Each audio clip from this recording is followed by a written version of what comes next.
మా latest videos కోసం మా ఈ తెలుగు న్యూస్ ఛానల్ సబ్స్క్రైబ్ చేసి గంట సింబల్ యాక్టివేట్ చేసుకోండి. రేపు సోమవారం ఎంతో పవిత్రమైన, అత్యంత అద్భుతమైన, శక్తివంతమైన రోజు.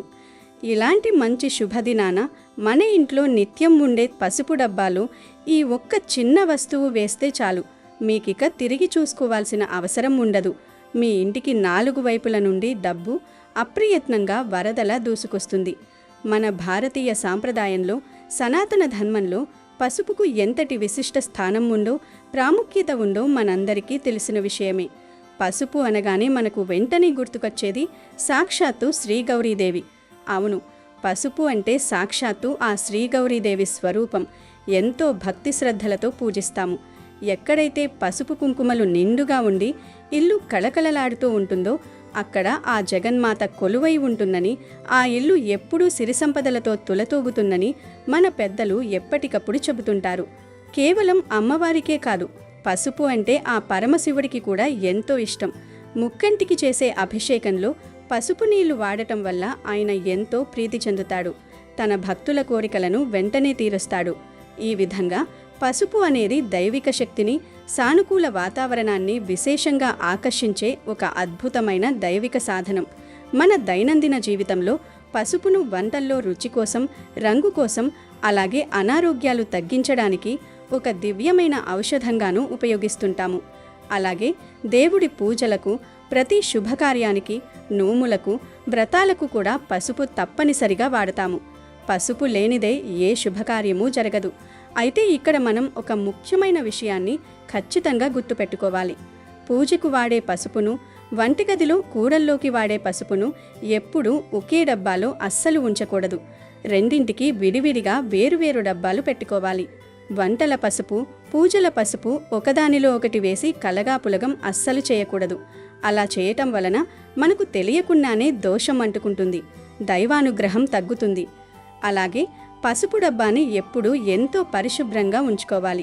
పసుపు డబ్బాలు కనీసం వారానికి ఒక్కసారైనా కొద్దిసేపు ఎండలో పెట్టాలి.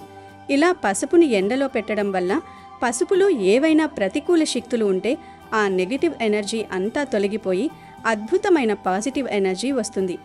ఇంకొక ముఖ్యమైన నియమం ఏమిటంటే, పసుపును ఎప్పుడు కూడా స్టీలు డబ్బాలో లేదా గాజు సీసాలో లేదా ప్లాస్టిక్ డబ్బాలో మాత్రమే స్టోర్ చేసుకోవాలి. అంతేకాని ఇత్తడి లేదా రాగి డబ్బాలలో పసుపును పొరపాటున కూడా అస్సలు నిల్వ చేయకూడదు. ఇలా రాగి లేదా ఇత్తడి పాత్రలలో నిల్వ చేస్తే రసాయన చర్యల వల్ల పసుపు రంగు మారడమే కాకుండా అనారోగ్య సమస్యలు వస్తాయి. కాబట్టి పసుపును నిల్వ చేసేటప్పుడు ఈ నియమాలను తప్పకుండా పాటించండి. ఇక మనం ఎంతో పవిత్రంగా వంటల కోసం నిల్వ చేసుకునే పసుపు డబ్బాలో ప్రత్యేకంగా సోమవారం రోజు ఒక చిన్న వస్తువును వేస్తే చాలు, మీకు తిరుగుండదు. మీ ఇంటికి 4 వైపుల నుండి ధనం ఆకర్షించబడి దూసుకొస్తుంది. మీ జీవితంలో ఉన్న ఆర్థిక కష్టాలన్నీ పటాపంచలైపోతాయి. ఎంతటి జటిలమైన సమస్యలైనా, అప్పుల బాధలైనా ఇట్టే తొలగిపోతాయి. మీ ఇంట్లో సదా అష్టైశ్వర్యాలు సిద్ధిస్తాయి. ఎన్నాళ్ల నుంచో మిమ్మల్ని మానసికంగా పీడిస్తున్న ధన సమస్యలు పోతాయి. ఊహించని విధంగా విపరీతమైన ధనలాభం కలుగుతుంది అని పరిహార శాస్త్రం చెబుతోంది. మరి అంతటి అద్భుతమైన ఫలితాలనిచ్చే ఆ వస్తువేమిటి? ఈ పవిత్రమైన సోమవారం రోజు పసుపు డబ్బాలో ఏ వస్తువు వేయాలి అనే విషయాన్ని ఈ వీడియోలో మనం వివరంగా తెలుసుకుందాం. ముందు ఒక పవిత్ర కథను విందాం. ఫ్రెండ్స్, అంతకన్నా ముందు దయచేసి ఈ వీడియోకి ఒక లైక్ కొట్టి కింద ఉన్న కమెంట్ సెక్షన్లో పూర్తి భక్తితో ఓం నమః శివాయ అని కమెంట్ పెట్టండి. పూర్వం సోమగిరి అనే ఒక అందమైన గ్రామం ఉండేది. ఆ గ్రామంలో రుద్రయ్య అనే ఒక పేరు మోసిన ధనవంతుడుండేవాడు. రుద్రయ్యకు ఆస్తిపాస్తులకు ఏమాత్రం కొదవలేదు.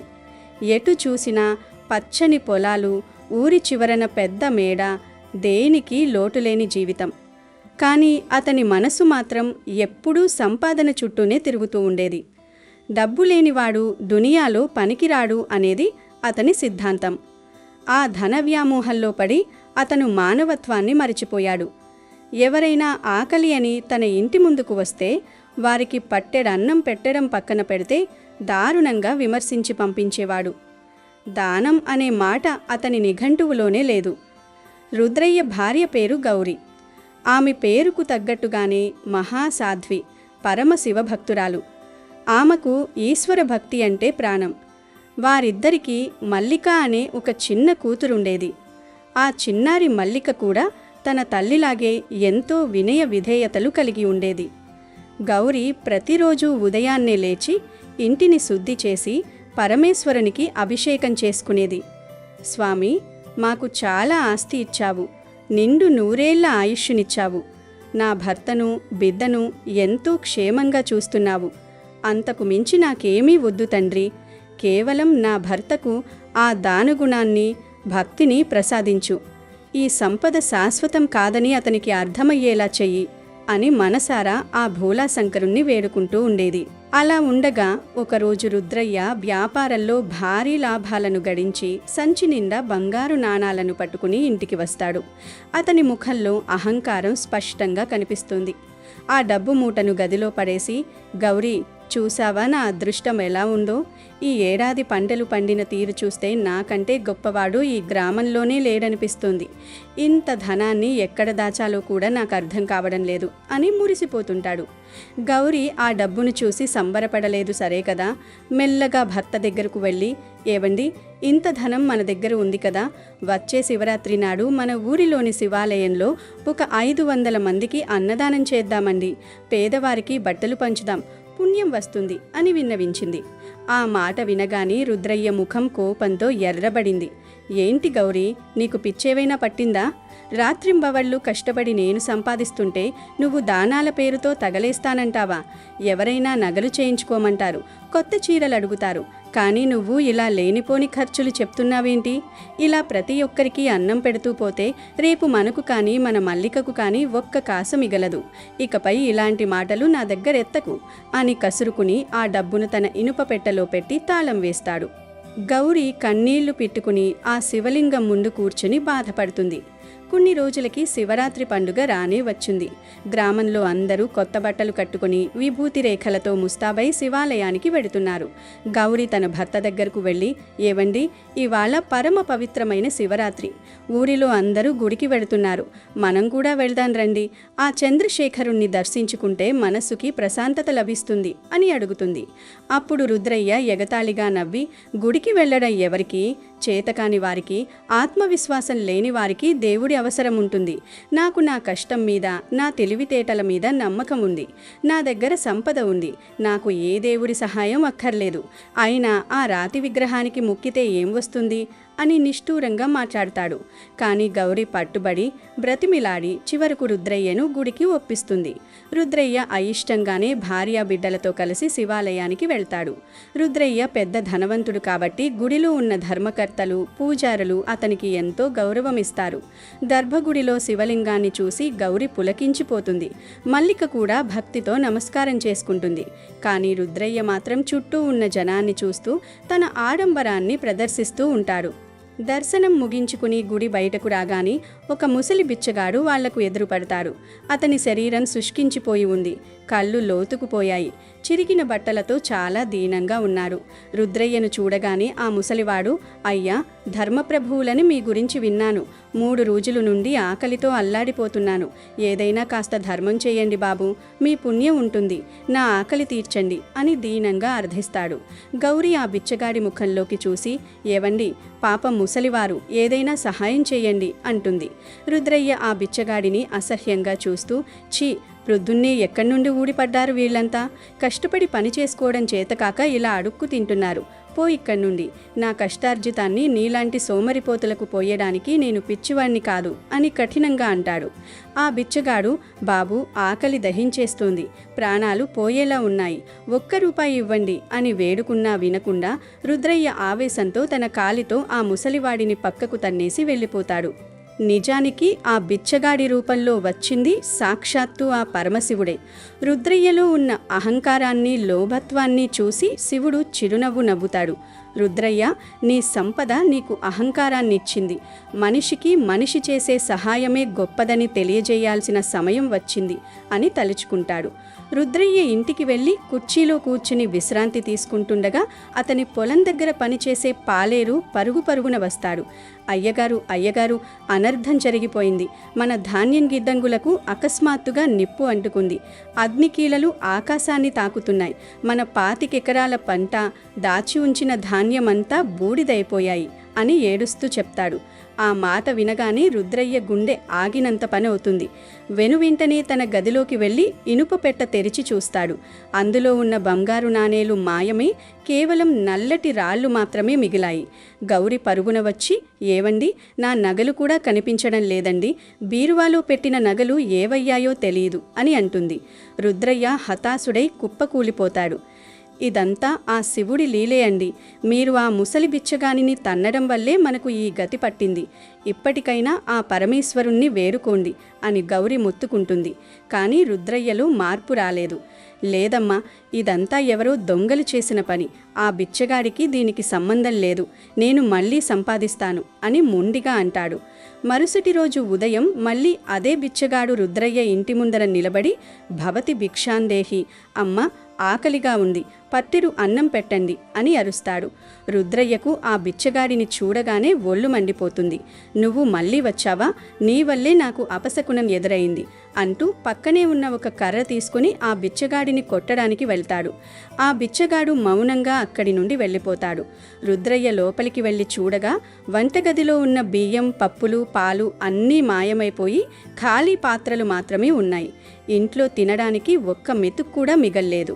ఆఖరికి మల్లిక ఆకలితో ఏడవడం మొదలు పెడుతుంది. 3 రోజులు గడిచాయి. రుద్రయ్య ఇంట్లో ఉన్న సంపదంతా పోయింది. తినడానికి అన్నం లేదు. అప్పుడు గౌరి భర్తతో, ఏవండి, భిక్ష అంటే కేవలం డబ్బివ్వడం కాదు, మనలో ఉన్న అహంకారాన్ని, పాపాన్ని దైవానికి సమర్పించడం. ఆనాడు ఆ బిచ్చగాడిని మీరు కాలుతో తన్నినప్పుడు మీ పుణ్యమంతా హరించుకుపోయింది. ఇప్పుడైనా నిజం తెలుసుకోండి. మనల్ని ఆ భోలాశంకరుడే పరీక్షిస్తున్నాడు అని హితవు చెప్తుంది. రుద్రయ్యకు మెల్లగా జ్ఞానోదయం కావడం మొదలవుతుంది. తన కుమార్తె ఆకలితో నకనకలాడడం చూసి అతని మనసు ద్రవిస్తుంది. ఇల్లంతా వెతికితే ఒక్క మూలన ఒక పండిన మారేడు పండు, బిల్వఫలం కనిపిస్తుంది. ఆ పండును పట్టుకుని రుద్రయ్య శివాలయానికి పరుగు తీస్తాడు. అక్కడ ఆ ముసలి బిచ్చగాడు ఒక చెట్టు కింద నీరసంగా కూర్చుని ఉంటాడు. రుద్రయ్య కళ్ళల్లో నీళ్లతో అతని పాదాల మీద పడి, తండ్రి, నన్ను క్షమించండి. అహంకారంతో నేను మీకు ద్రోహం చేశాను. నా దగ్గర ఇప్పుడు మీకు ఇవ్వడానికి ఏమీ లేదు, ఈ మారేడు పండు తప్ప. దీన్ని స్వీకరించి నా పాపాన్ని క్షమించండి అని వేడుకుంటాడు. అప్పుడు ఒక్కసారిగా ఆ ప్రాంతమంతా ఓంకారనాదంతో నిండిపోతుంది. ఆ ముసలి బిచ్చగాడు అదృశ్యమై అక్కడ సాక్షాత్తు కైలాసవాసుడైన పరమశివుడు సాక్షాత్కరిస్తాడు. రుద్రయ్య ఆ దివ్య మంగళ స్వరూపాన్ని చూసి ఆశ్చర్యచకితుడవుతాడు. శివుడు ప్రశాంతమైన స్వరంతో ఇలా అంటాడు, రుద్రయ్య, నేను ఎవరి దగ్గర భిక్ష కోరను.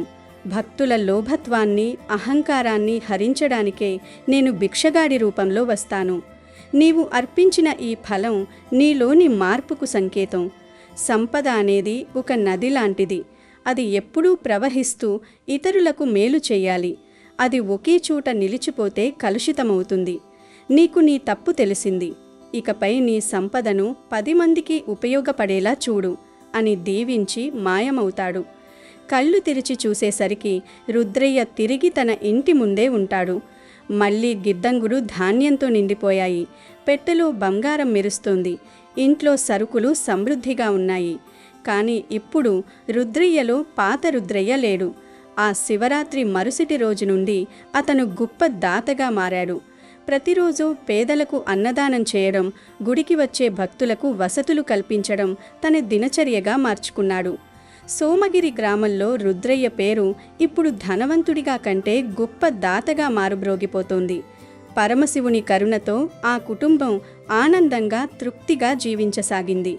ఇక ఏమాత్రం ఆలస్యం చేయకుండా వీడియోలోకి వస్తే, సోమవారం అనగానే మనకు భోలాశంకరుడు, పరమశివుడు వెంటనే గుర్తుకొస్తాడు.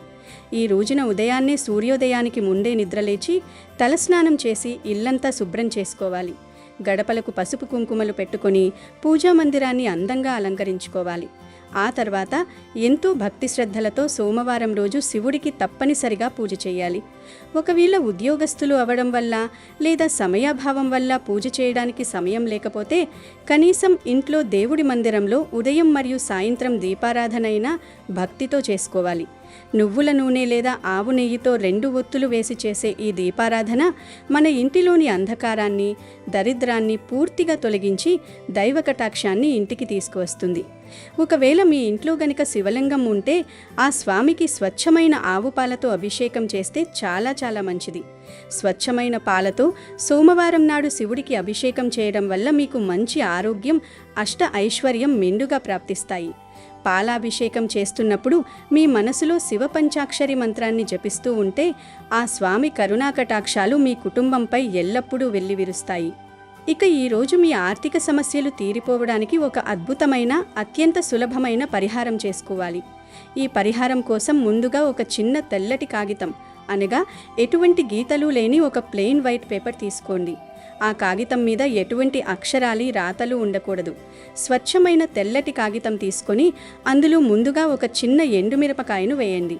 ఈ ఎండుమిరపకాయ అనేది మన ఇంటిపై లేదా వ్యాపారంపై పడే కనుదిష్టి దోషాలను, ప్రతికూల శక్తులను పోగొట్టడంలో అత్యంత అద్భుతంగా పనిచేస్తుంది.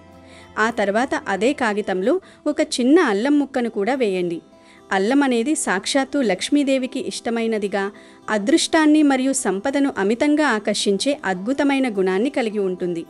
ఇక చివరిగా అందులో ఒక గుప్పెడు కాకుండా కేవలం కొన్ని మెంతులు, అనగా ఒక 10 లేదా 15 మెంతులు కూడా వేయండి. మెంతులు ఇంట్లో ఉండే నెగిటివ్ ఎనర్జీని గ్రహించి పాజిటివ్ ఎనర్జీని నలుదిశలా వెదజల్లుతాయి. అలాగే ఆగిపోయిన పనులను వేగవంతం చేస్తాయి.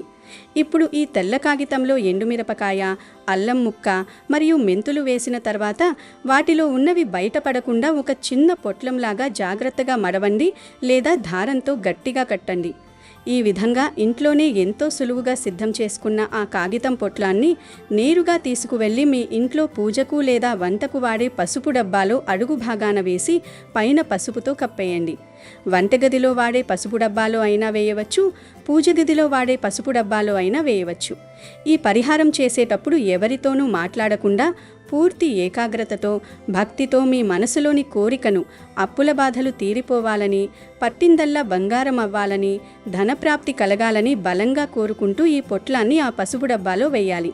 ఇలా సోమవారం రోజు ఎవరైతే నమ్మకంతో ఈ చిన్న పరిహారం చేస్తారో వారి జీవితంలో ఆర్థిక కష్టాలన్నీ ఇట్టే పారిపోయి ఎన్నలేని ధనలాభం కలుగుతుంది. అంతేకాకుండా ఇంట్లోని దరిద్ర బాధలు తొలగిపోయి అష్ట ఐశ్వర్యాలు సిద్ధిస్తాయి. ఆగిపోయిన డబ్బు తిరిగి చేతికి రావడం, వ్యాపారంలో లాభాలు రావడం మీరు స్వయంగా చూస్తారు. పసుపులోని గౌరీమాత అనుగ్రహం, సోమవారం నాటి భోలాశంకరుని ఆశీస్సులు కలగలిపి మీ ఇల్లు ఎప్పుడూ సుఖ సంతోషాలతో, సిరి సంపదలతో తులతూపుతుంది. ఈ పొట్లాన్ని 1 రోజుల తర్వాత తీసి ఏదైనా పచ్చని చెట్టు మొదట్లో పడేసి మళ్ళీ ఈ పరిహారం చేసుకోవచ్చు. కాబట్టి నమ్మకంతో ఈ పరిహారం చేసి మీ జీవితంలో అద్భుతమైన మార్పులను మీరే గమనించండి. రేపు ఆదివారం పంచమి. అమెజాన్లో బెస్ట్ డిస్కౌంట్స్ కోసం వీడియో డిస్క్రిప్షన్లో లింకు ఉంది, చూడండి. అలాగే మా టెలిగ్రామ్ ఛానల్ సబ్స్క్రైబ్ చేసుకోండి. వీడియో నచ్చితే లైక్ చేయండి, షేర్ చేయండి, బట్ సబ్స్క్రైబ్ చేసుకోవడం మర్చిపోవద్దు.